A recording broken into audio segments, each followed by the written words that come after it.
Oke, bismillahirrahmanirrahim. Assalamualaikum warahmatullahi wabarakatuh.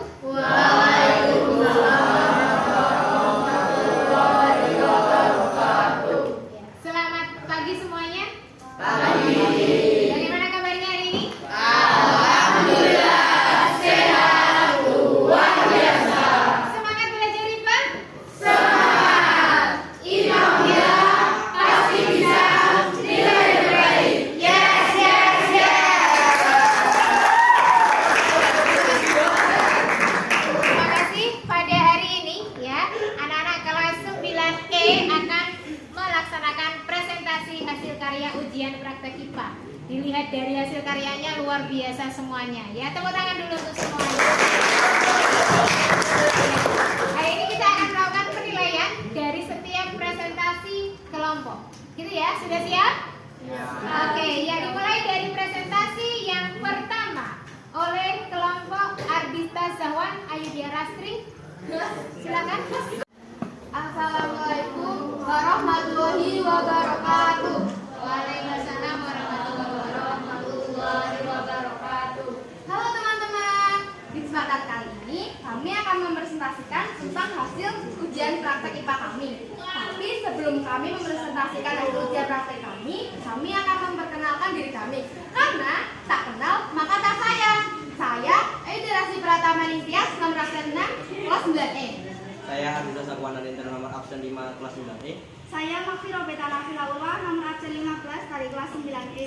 Saya Muhammad Ali Salazar, absen 20 dari 9E.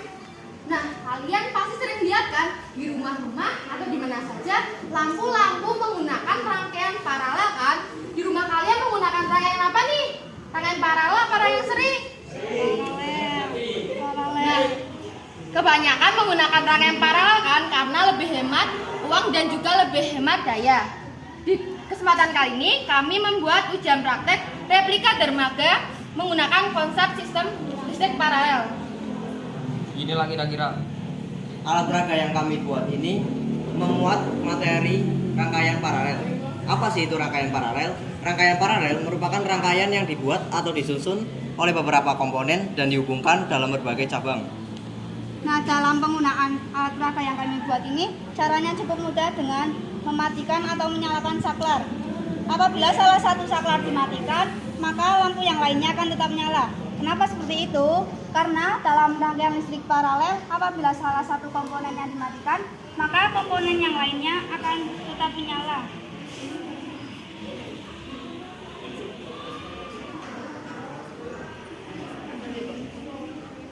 Sekian presentasi dari kelompok kami. Wassalamualaikum warahmatullahi wabarakatuh.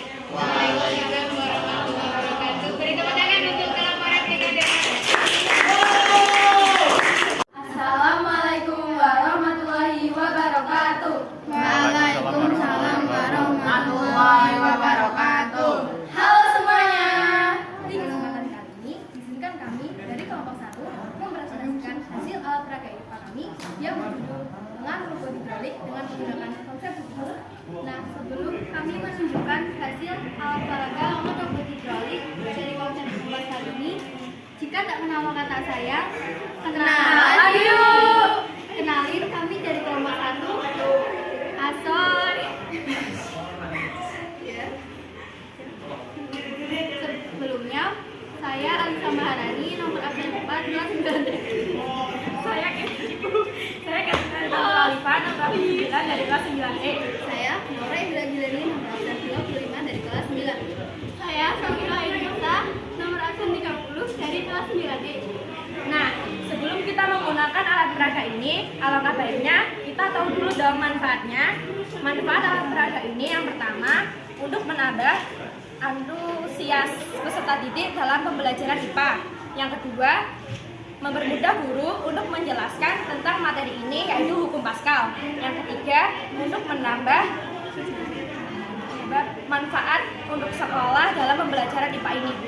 Adapun tujuan dari pembuatan alat peraga ini yang pertama adalah menjelaskan tentang konsep hukum Pascal dapat lebih mudah dengan menggunakan alat peraga. Yang kedua adalah mempermudah pemahaman tentang tekanan zat cair dalam hukum Pascal dengan menggunakan alat peraga. Yang ketiga adalah sebagai penerapan konsep hukum Pascal dalam kehidupan sehari-hari. Nah, di sini kita akan mengetahui konsep dari hukum Pascal. Konsep dari hukum Pascal ialah jika suatu zat cair diberi tekanan pada ruangan tertutup, maka tekanan tersebut akan diteruskan ke segala arah yang sama besar.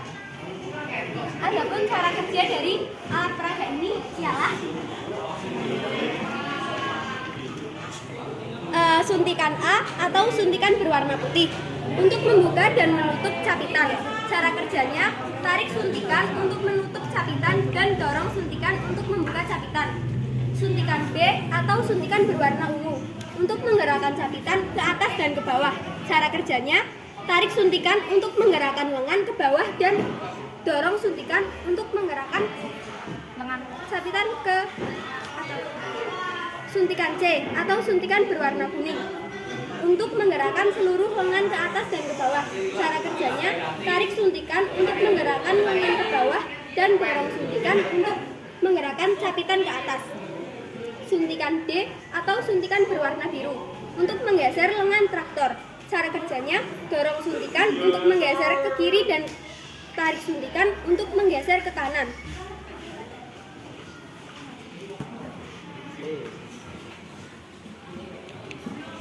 Sekian presentasi dari kami. Mohon maaf apabila ada kesalahan. Wassalamualaikum warahmatullahi wabarakatuh.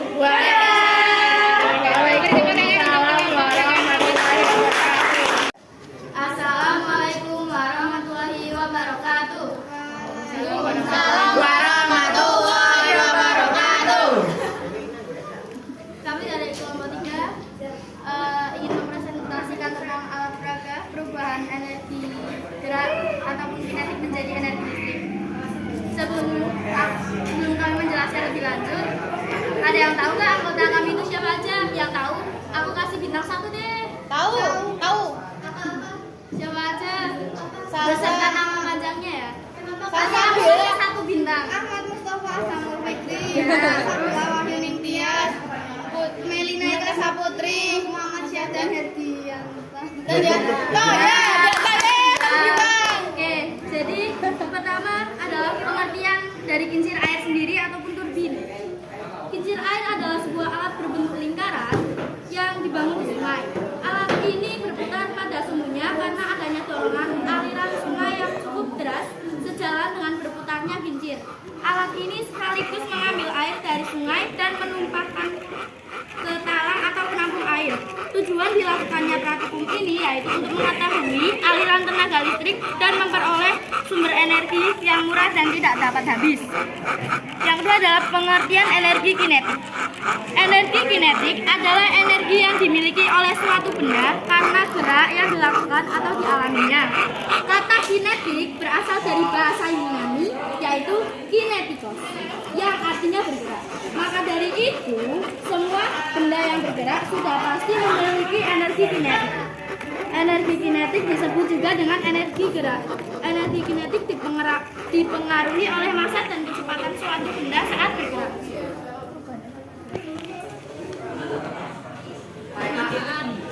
Kincir air yaitu sebagai alat alternatif. Kincir air sangat mudah dibuat. Kincir air tidak menghabiskan biaya masyarakat sehingga biaya lebih hemat. 2. Sebagai jalur irigasi. Kincir air juga dapat digunakan untuk membuat jalur irigasi. Air yang berasal dari roda kincir air yang mengalir dari air dan membasahi sawah yang mengalami kekeringan. 3. Sebagai penghalus beras menjadi tepung. Di daerah Nusantara ada yang menggunakan kincir air untuk menghaluskan beras. Masyarakat tersebut menghaluskan beras menggunakan alat tersebut. Kincir air tersebut akan berputar jika air tersebut mengalirkan ke roda kincir air. Setelah menjadi tepung, saluran air ditutup dan roda kincir air berhenti. 4. Sebagai sumber energi listrik. Kincir air dapat menghasilkan listrik ketika air mengalir akan menggerakkan roda kincir air. Berputarnya roda kincir air akan menghasilkan listrik generator. 5. Sebagai media hiburan. Kincir air biasanya digunakan untuk sebagai hiburan. Kincir air digunakan untuk membunyikan bel atau sebagai penggerak manusia di sawah.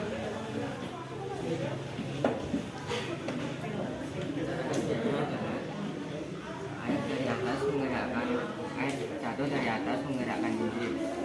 Anggap saja cincin ini bergerak karena air.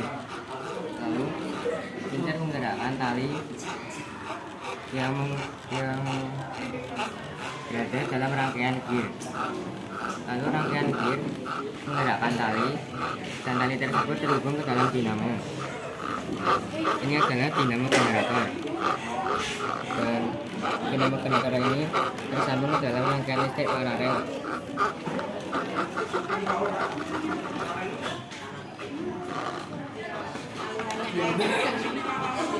Nyalanya semakin terang.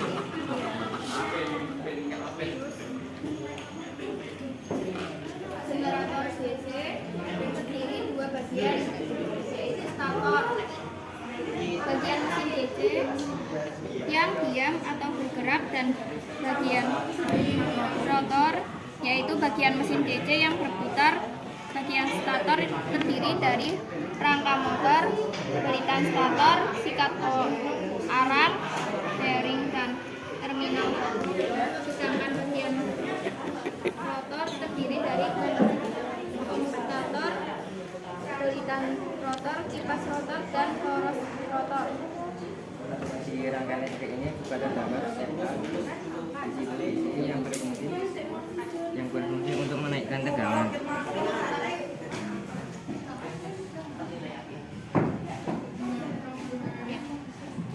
Sekian presentasi dari kelompok 3. Mohon maaf bila ada kesalahan karena kesempurnaan itu hanya milik Allah Subhanahu wa taala. Sekian dari kami. Wassalamualaikum warahmatullahi wabarakatuh. Waalaikumsalam warahmatullahi wabarakatuh. Assalamualaikum warahmatullahi wabarakatuh.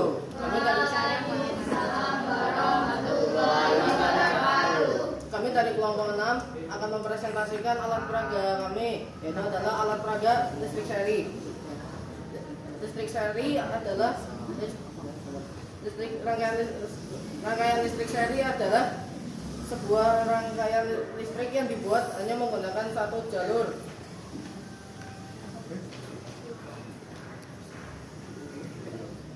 Rangkaian ini menggunakan aliran listrik DC. Aliran DC adalah aliran yang menggunakan satu arah. Kelebihannya pembuatannya simpel. Kekurangan jika salah satu komponen rusak, maka komponen lain tidak berfungsi. Kita dapat menemukan rangkaian ini di berbagai tempat, misal lampu depan mobil, lampu kelas.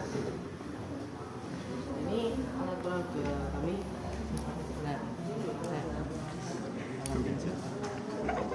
Ini adalah alat peraga kami ya teman-teman. Baru jalan. Bila salah satunya rusak, misal ini tidak ikut nyala. Cara pemakaiannya itu hanya tinggal dipencet saklarnya. tekan saja saklar. Tekan on pada saklar untuk menyalakan lampu.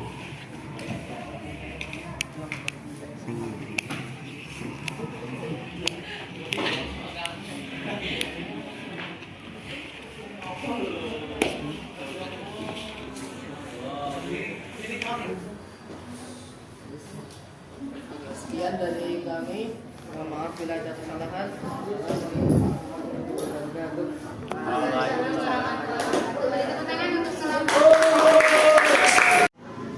Assalamualaikum warahmatullahi wabarakatuh. Kami dari kelompok 2 ingin mempresentasikan alat peraga lipas dana, yaitu saluran urin dari hujan. Saya Muhammad Farid Subarati, kelas 15 dari kelas 2D. Saya memeriksa atas pengarang nomor presentasi 22 dari kelas 5D. Saya Riko Julian nomor absen 29 dari kelas 5D. Saya Nata Saputra, kelas 8 dari kelas 2D. Di sini kami akan memperhatikan proses pembentukan urin dari ginjal. Setelah alat jadi, di sini akan memperhatikan proses pembentukan urin dari ginjal ke urin. Anggap saja air perasan beras ini adalah urin. Kemudian secara perlahan cairan ini dimasukkan ke dalam urin.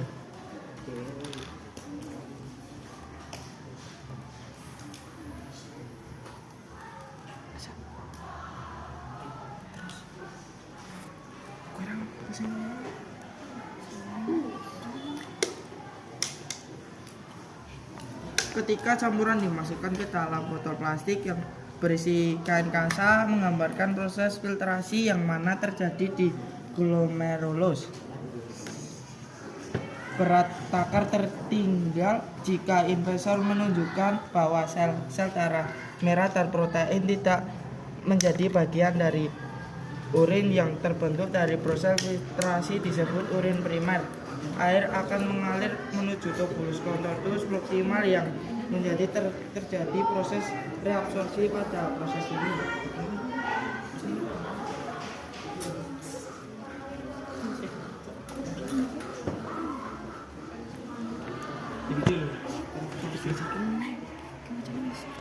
Reabsorpsi pada proses ini, mineral-mineral yang masih diperlukan oleh tubuh akan diserap,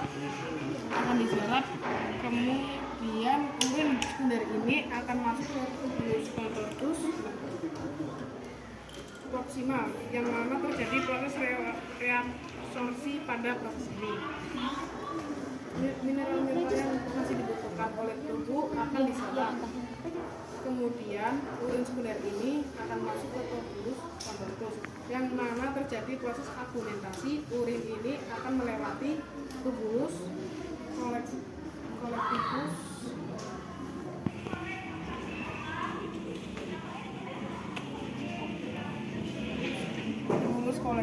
atau pengumpulan selalu melewati uretra menuju kandung kemih. Di sini botol bekas ini kita anggap saja sebagai kandung kemih. Sekian dari presentasi dari kelompok 2. Wassalamualaikum warahmatullahi wabarakatuh. Waalaikumsalam warahmatullahi wabarakatuh. Assalamualaikum warahmatullahi wabarakatuh. Warahmatullahi wabarakatuh. Jadi kelompokan ini yaitu kelompok 4. Dengan saya sendiri Kalila Azirasi nomor absen 14. Saya Kalila Nurulina absen 12. Saya Farasya Umar Marisa dan saya Syafrin Firmansyah nomor absen 12. Di sini kami akan menjelaskan tujuan dari penelitian kami. Tujuan dari penelitian yang kami lakukan adalah 1. Mengetahui pengaruh perbedaan komposisi kami mempengaruhi hasil tabel. 2. Mengetahui komposisi gula dalam mempengaruhi hasil tabel. Nah, manfaat dari pembuatan ini adalah tapi adalah 1. Menghasilkan obat-obatan yang lebih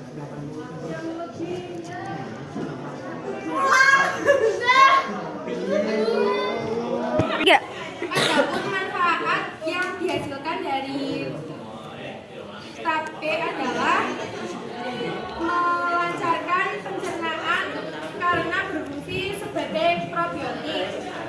Kedua, sebagai antiinflamasi.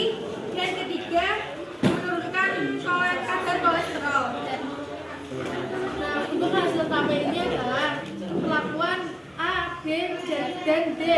Untuk tipe A itu singkong dengan ragi 5 gram, untuk tipe B singkong dengan ragi 10 gram, untuk tipe C singkong dengan ragi 1 gram dan gula 2 gram. Jadi tipe D singkong dengan ragi 1 gram dan gula 4 gram. Jadi ini adalah hasil tape yang dengan komposisi ragi 5 gram. Teksturnya lembek, lembut, rasanya manis. Dan ini hasil tape dengan komposisi ragi 10 gram. Di sini lebih lembek dan lebih manis.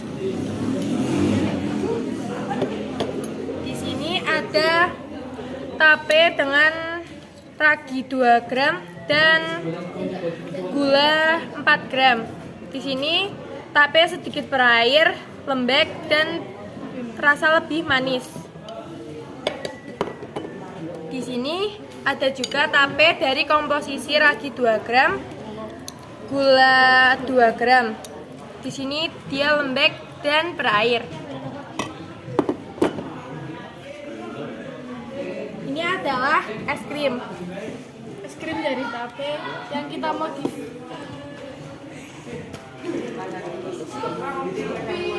Sekian dari kelompok kami. Wassalamualaikum warahmatullahi wabarakatuh. Assalamualaikum warahmatullahi wabarakatuh.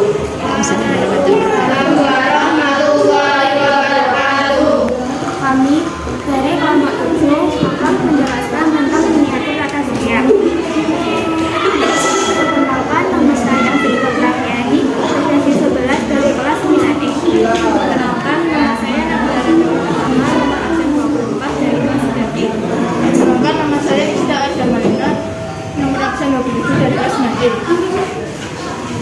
Di sini kami akan menjelaskan tentang kata surya. Kalian tahu nggak sih manfaat kata surya itu apa? Manfaat pemanasan kata surya adalah akan lebih mudah dipahami jika dibandingkan dalam bentuk miniatur, dan kita dapat mengetahui apa saja komponen penyusun sebuah benda langit. Setiap benda langit memiliki ciri-ciri yang berbeda dari segi bentuk, pola mengorbit matahari, dan penyusunnya. Selain itu, manfaat mempelajari tata surya juga bisa untuk memperkirakan perubahan musim, membantu penanggalan, dan membantu penemuan unsur kimia. Tata surya terdiri dari 9 planet: Matahari, Merkurius, Venus, Bumi, Mars, Jupiter, Saturnus, Uranus, Neptunus. Nah, sebelumnya kami akan menjelaskan satu persatu dari planet tersebut. Matahari adalah pusat tata surya, sebuah bintang paling dekat dengan bumi. Ciri-cirinya, bentuknya nyaris bulat, terdiri dari berat benda panas bercampur medan magnet. Diameternya sekitar 1.392.684 km dan kira-kira 109 kali diameter bumi. Merkurius adalah planet terkecil di tata surya sekaligus yang terdekat dari matahari. Periode revolusi planet ini merupakan yang terpendek dari semua planet tata surya, yakni 89 hari. Jaraknya dekat dengan matahari, memiliki warna abu-abu, planet terkecil yang semakin mengecil, dikecilkan planet yang kemudian. Venus adalah planet terdekat kedua dari matahari setelah Merkurius. Planet ini mengorbitkan matahari selama 224,7 hari bumi. Ciri-cirinya, dua orbit planet Venus, planet terpanas di tata surya. Hampir seluruh permukaan terdiri dari daratan vulkanik dan tekanan tidak stabil. Selanjutnya adalah Bumi. Bumi adalah planet ketiga dari matahari yang merupakan planet terpanas, planet terpadat dan terbesar. Kelima dari 8 planet dalam tata surya. Dia mengandung banyak air, oksigen, memiliki lapisan atmosfer, menciptakan medan magnet. Kemudian Mars.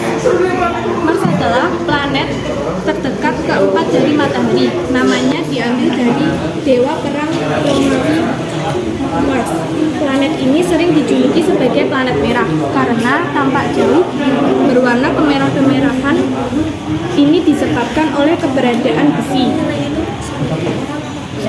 Tidak jadi permukaan planet Mars. Jaraknya dekat dengan bumi, atmosfer tipis, menjadi planet terkecil kedua di tata surya. Kemudian planet Jupiter atau Jupiter adalah planet terdekat kelima dari matahari setelah Merkurius, Venus, Bumi, dan Mars. Planet ini juga planet terbesar di dunia. Planet terbesar 4 bintang merah besar, planet paling terang. Selanjutnya, Saturnus adalah planet ke-6 dari matahari dan merupakan planet terbesar kedua di tata surya setelah Jupiter. Saturnus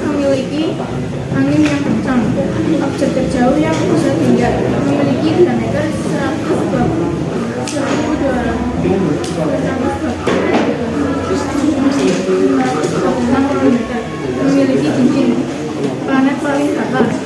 Selanjutnya Uranus. Uranus adalah planet ketujuh dari matahari. Uranus merupakan planet yang memiliki jari-jari terbesar ketiga sekaligus satelit besar keempat di tata surya. Disebut planet raksasa, namanya diambil dari mitologi Yunani. Lokasi Uranus serupa dengan Venus, planet terbesar ketiga di tata surya. Kemudian Neptunus. Neptunus merupakan planet terjauh jika tertinggal dari matahari. Planet ini dinamai dari dewa lautan Romawi. Dipaksa menjadi bulan Neptunus. Raksasa gravitasi hampir sama dengan bumi. Ditemukan secara tidak sengaja. Sekian dari kelompok kami. Wassalamualaikum warahmatullahi wabarakatuh. Waalaikumsalam warahmatullahi wabarakatuh. Beri tepuk tangan untuk kelompok 1. Assalamualaikum warahmatullahi wabarakatuh. Perkenalkan, kami dari kelompok 8 ingin mempresentasikan hasil karya kami, yaitu rangkaian listrik campuran. Rangkaian listrik campuran adalah kombinasi antara rangkaian seri dan rangkaian paralel. Ada juga kelebihan rangkaian campuran, yaitu yang pertama merupakan perpaduan antara instalasi seri dan paralel. Rangkaian campuran memiliki keunggulan yang dimiliki oleh kedua komponen penyusunnya tersebut. Yang kedua ada, ketika menggunakan rangkaian campuran, maka Anda dapat menghindari rangkaian listrik yang kompleks. Hal ini berlaku baik dari segi desain maupun penghitungan arus, tegangan, dan juga hambatannya. Yang ketiga ada, pada rangkaian campuran apabila terjadi kesalahan instalasi, maka nantinya akan dapat dengan mudah diketahui dan ditangani sedini mungkin. Ada juga kekurangan rangkaian campuran, yaitu proses instalasi lumayan ribet karena ada kombinasi dari rangkaian listrik seri dan campuran. Yang kedua ada butuh biaya yang lumayan banyak. Yang ketiga memakan energi yang boros.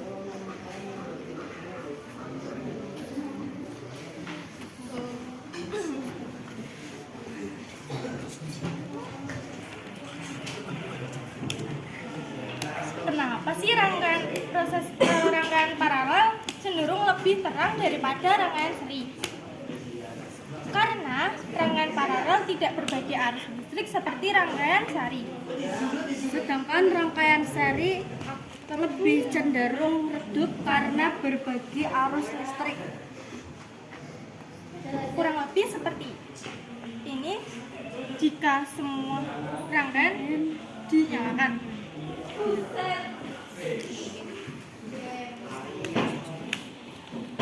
Sekian dari kelompok kami. Terima kasih. Wassalamualaikum warahmatullahi wabarakatuh. Waalaikumsalam warahmatullahi wabarakatuh. Ujian praktek IPA kelas 9E sungguh luar biasa. Ya, bagus-bagus semua alat peraganya dan hasil penelitian. Tepuk tangan dulu untuk semuanya.